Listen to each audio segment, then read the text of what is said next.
Según el Código de Comercio ecuatoriano, el contrato de suministro es un acuerdo que establece un marco legal para la prestación de bienes y servicios de manera periódica o continua.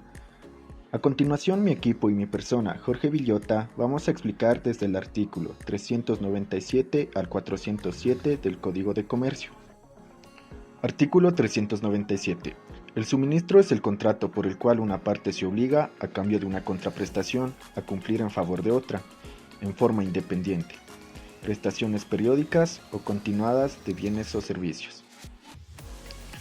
Bueno, este artículo establece la naturaleza del contrato de suministro como un acuerdo donde una parte, llamada proveedor, se obliga a entregar bienes o servicios de manera continua o periódica, es decir, en el lugar de realizar una única transacción, el contrato de suministro establece una relación regular a lo largo del tiempo. Por ejemplo, un proveedor de materias primas para una fábrica que necesita entregas continuas de insumos para su producción diaria. Este tipo de contrato es común en industrias como la alimentación, la manufactura y la tecnología. Artículo 398. Las partes deberán acordar las cantidades, plazos de entrega, la calidad, características y los bienes o servicios que deberán ser suministrados. Cuando hubiese disputas o controversias respecto de la cantidad, calidad, características o naturaleza de los bienes, podrán recurrir, para fines de clarificar la controversia, a los actos que han venido realizando dentro del contexto del contrato de suministro. Bueno, este artículo detalla las responsabilidades de ambas partes en un contrato de suministro, asegurando la fluidez y evitando malentendidos que puedan llevar a conflictos futuros. Es fundamental que los términos del contrato sean claros y específicos, como en las cantidades. Es crucial definir desde el principio la cantidad de bienes o servicios que se van a suministrar para evitar problemas de desabastecimiento o exceso de stock. O en los plazos de entrega. Se debe de acordar los plazos de entrega para asegurar la continuidad operativa y permitir a ambas partes planificar adecuadamente sus actividades. O en la calidad y características. Es esencial especificar las características y la calidad de los productos, garantizando que cumplan con los estándares requeridos y eviten devoluciones. Por ejemplo, supongamos que una empresa de tecnología necesita suministrar componentes electrónicos. El contrato de suministro debe incluir no solo la cantidad y los plazos, sino también las características técnicas de los componentes, como la compatibilidad con otros dispositivos y los requisitos de calidad para su ensamblaje. Esto asegura que los productos cumplan con los estándares necesarios y se minimicen los riesgos de incumplimiento. Artículo 399. Las partes acordarán el precio a pagarse por los bienes o servicios suministrados. En el evento de que se hiciere requerimiento de bienes que no hayan estado individualizados o determinados por las partes, por lo menos en cuanto a su género y cantidades en el respectivo contrato, el precio a cancelarse será el precio medio que las cosas o servicios suministrados tengan en el día y en lugar del aprestamiento en el domicilio del receptor de tales bienes, a lo que se añadirán los costos de despacho y transporte de haberse incurrido en ellos. Bueno, este artículo aborda la cuestión del precio en el contrato de suministro. Es esencial que las partes acuerden previamente el precio para evitar disputas y asegurar una base clara de operaciones. En casos donde el precio no está definido específicamente, se usa el precio promedio del mercado. Esto asegura que las partes no queden a la deriva de un mercado fluctuante. Además, los costos adicionales como el transporte y los seguros deben ser considerados en la determinación del precio final. Por ejemplo, supongamos que una empresa industrial necesita componentes eléctricos de un proveedor. Si estos componentes no están claramente especificados en el contrato, se utilizará el precio promedio que otros proveedores estén cobrando en el mercado local al momento de la entrega. Esto protege a ambas partes y evita fluctuaciones de precios inesperados que pueden afectar a la planificación financiera de la empresa. A continuación, mi compañera. Siguiendo con la presentación, yo, Jennifer Guerrero, me corresponde explicar del artículo 400 al artículo 403 del Código de Comercio. Artículo 400. Si las partes señalan precio para el suministro de determinado bien o bienes, se presumirá que convienen igual precio para las demás de la misma especie, salvo demostrarse que se ha producido una sustancial variación en las condiciones del precio del comercio. ¿Qué quiere decir esto? Que si un contrato se establece un precio para un producto específico, se asume que ese mismo precio aplica para otros productos iguales, a menos que se demuestre que el precio en el mercado ha cambiado significativamente. Por ejemplo, si un contrato dice que el precio de un kilo de manzanas es de $2, se entiende que todos los kilos de manzanas en ese contrato costarán $2, a menos que haya una razón válida, por ejemplo como la escasez, para cambiar el precio. Este artículo busca generar certidumbre en las transacciones comerciales, evitando discusiones sobre el precio de productos similares. Artículo 401.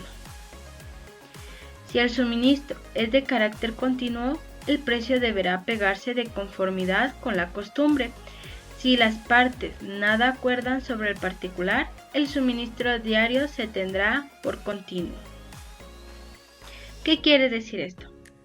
Cuando un suministro es continuo, por ejemplo una materia prima que se entrega constantemente, el precio se determina de acuerdo a la costumbre del mercado, a menos que las partes acuerden otra cosa.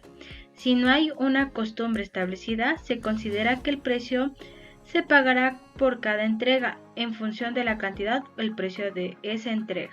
Por ejemplo, si una empresa suministra diariamente cierta cantidad de papel a una imprenta, el precio por kilo de papel podría determinar en base a los precios promedio del mercado en ese momento.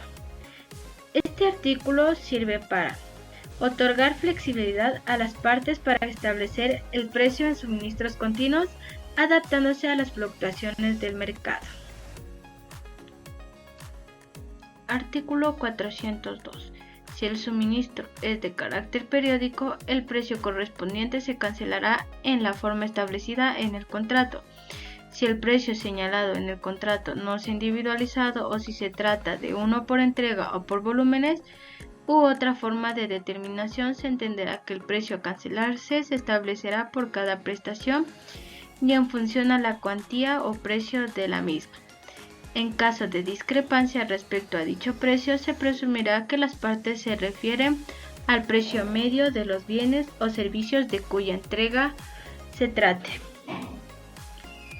¿Qué quiere decir esto? Que si el suministro es periódico, por ejemplo, una entrega mensual de productos, el precio se pagará de acuerdo a lo establecido en el contrato. Si el contrato no especifica una forma de pago, se entiende que el precio se pagará por cada entrega y se determinará en función de la cantidad o el precio de esa entrega. Si hay un desacuerdo sobre el precio, se presume que las partes se referirán al precio promedio del mercado para ese tipo de productos.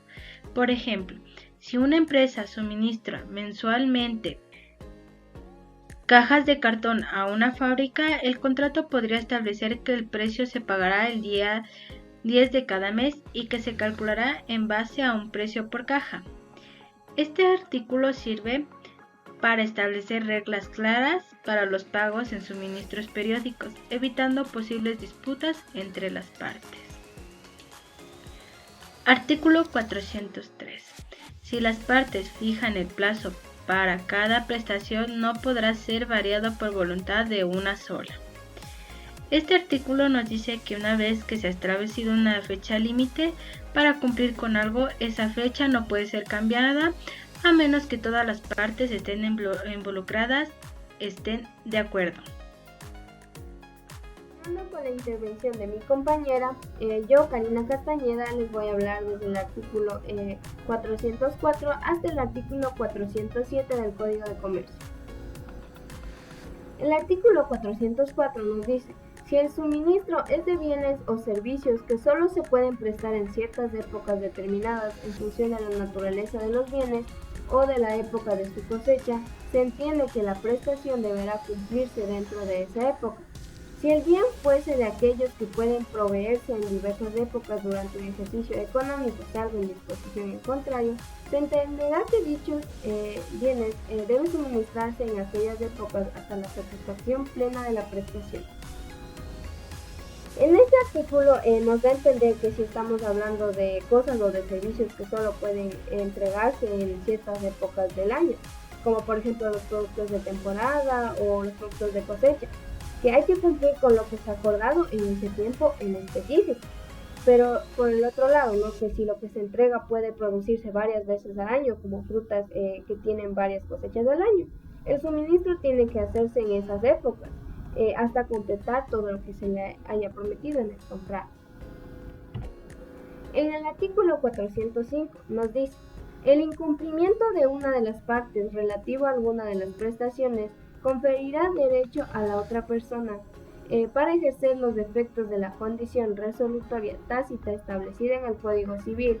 Cuando se ejerza el derecho a solicitar la resolución del contrato, este se entenderá que ha dejado vigentes los actos o relaciones previamente celebradas, concediendo derecho a reclamar aquello que estuviese pendiente.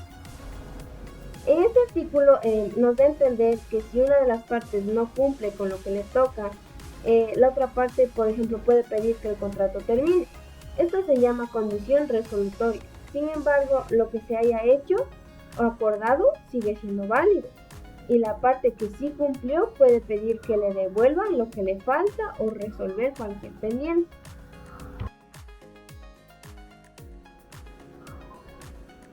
En el artículo 406 nos dice: si no se hubiera estipulado la duración del suministro, cualquiera de las partes podrá dar por terminado el contrato, dando a la otra previo aviso en el término pactado o en su defecto con una anticipación acorde con la naturaleza del suministro.